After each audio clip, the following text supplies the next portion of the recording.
It's Our Story. Mark Johnson, Atlanta, Georgia. Well, I think you have to. You got to be careful about generalizing. I mean, because I always do it too. But somebody will tell you when we created the medical model, we created an emergency room first, kind of, and then we created acute care, right? And then we created rehab, and then we created outpatient. And so what we never did is say, well, where do people spend most of their lives? In their own community. So maybe we ought to be addressing healthcare from the grassroots community perspective, and then if they need outpatient or rehab or acute care or emergency room. But there are people that profit from that model. People profit from the traditional medical model. But when I say you got to be careful about generalizing is, I could not tell you, I will not tell you that every independent living is the same. Every independent living center is the same. I will tell you that there are some independent living centers who might as well support paternalism because of the way, well, now all of a sudden it's clients and clients' records and, and appointments and meetings and whatever. And it's not like, hey, you want to go to an adapt action?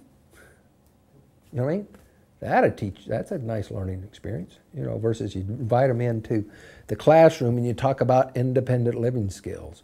Now, granted, most centers have gotten smart enough to say, instead of coming in and teaching someone how to ride the bus with a PowerPoint presentation, you go with them on the bus, and you go out to the same stop with them and you go, okay, here comes your bus. What bus you looking for, and let's see how the driver responds, and let's see how the public responds, and don't be surprised if people stare at you.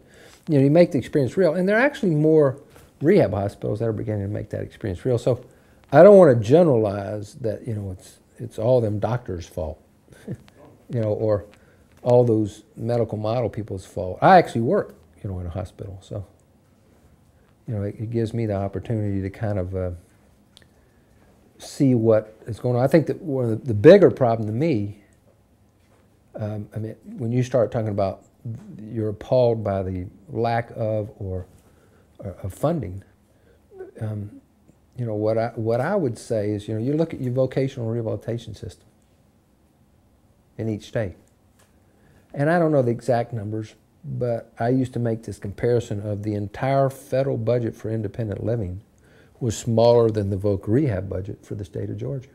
And yet the state of Georgia is not what you would call a wealthy state that invests a lot in health and human services.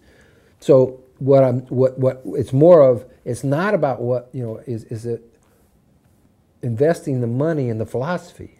And if you notice, all managed care concept isn't bad, because some of managed care concept is about consumer control.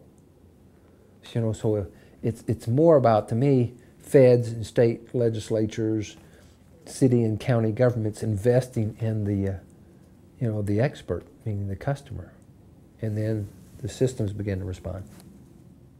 The It's Our Story project is a national effort to make disability history public and accessible. Visit us at www.itsourstory.org or on the It's Our Story project YouTube channel.